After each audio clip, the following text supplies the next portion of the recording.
Static sorry, मैं थोड़ा सा यहाँ पर सेपरेट करके कर देता हूँ। void main, देन उसके बाद ये इस तरह से ब्रैकेट्स आती हैं, और इन ब्रैकेट्स के अंदर हम लोग क्या करते हैं जी, स्ट्रिंग, और यहाँ पर हम लोग आर्गूमेंट्स पास करते हैं। ठीक है, और तो होपफुली आप लोगों को यहाँ तक क्लियर हो चुका होगा स्ट्रिंग का एस कैपिटल। अच्छा, तो यहाँ पर ये देखें मेन मेथड हम लोगों ने बनाया है, तो उसके लिए हम लोग क्या कर रहे हैं, करली ब्रेसेस लगा रहे हैं।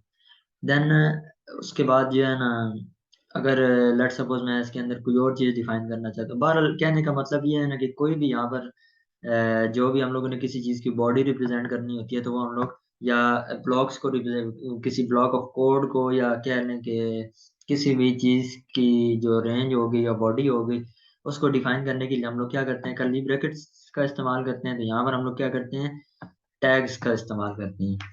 उसके बाद हमारे पास इसमें हार्ड एंड फास्ट रूल्स होते हैं, हम लोगों ने इनको फॉलो करना होता है। मिसाल के तौर पर यहाँ पर मैंने अगर ये वाला प्रॉपर ये वाला सिंटैक्स है जावा के अंदर, अगर मैं ऐसे फॉलो नहीं करता, कि मैं यहाँ पर मिस्टेक कर देता हूँ, लेट सपोज मेन का एम मैं बड़ा कर देता हूँ यहाँ पर, तो क्या होगा कि ये सिंटैक्स एरर शो कराएगा। आप लोग बेशक चेक भी कर सकते हैं।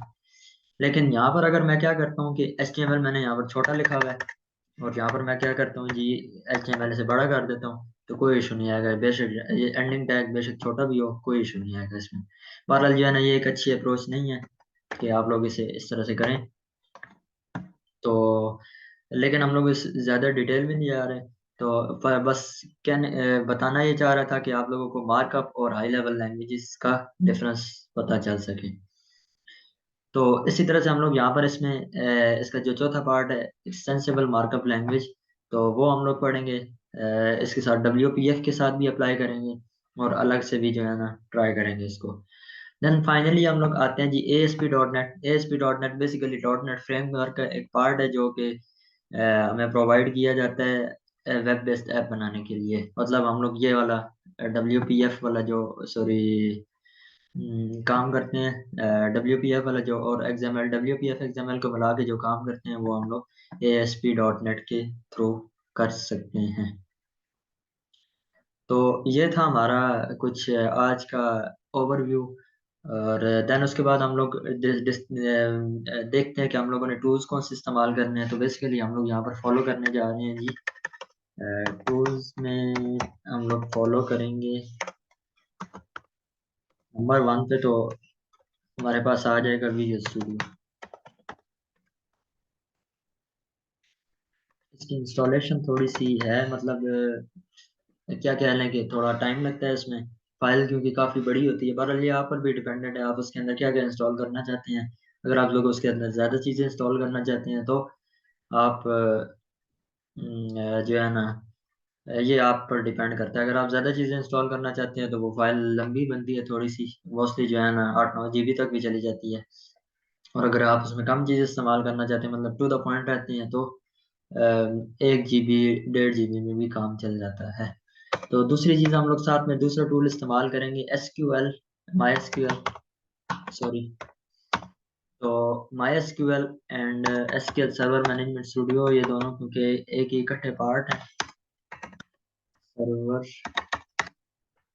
मैनेज,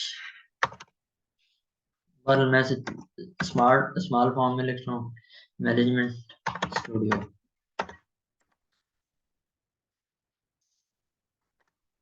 तो MySQL और SQL सर्वर मैनेजमेंट स्टूडियो को हम लोग क्यों देख रहे हैं, ये हम लोगों ने इसलिए करना है कि अगर लेट सपोज हम लोगों ने डेटाबेसिस में, लेट सपोज तो नहीं, हम लोग डेटाबेसिस में काम करेंगे, विंडो फॉर्म में भी करेंगे, WPF में भी करेंगे, तो हम लोग जो है ना इसके लिए, डेटाबेस के लिए MySQL और SQL सर्वर मैनेजमेंट स्टूडियो को यूज़ करेंगे।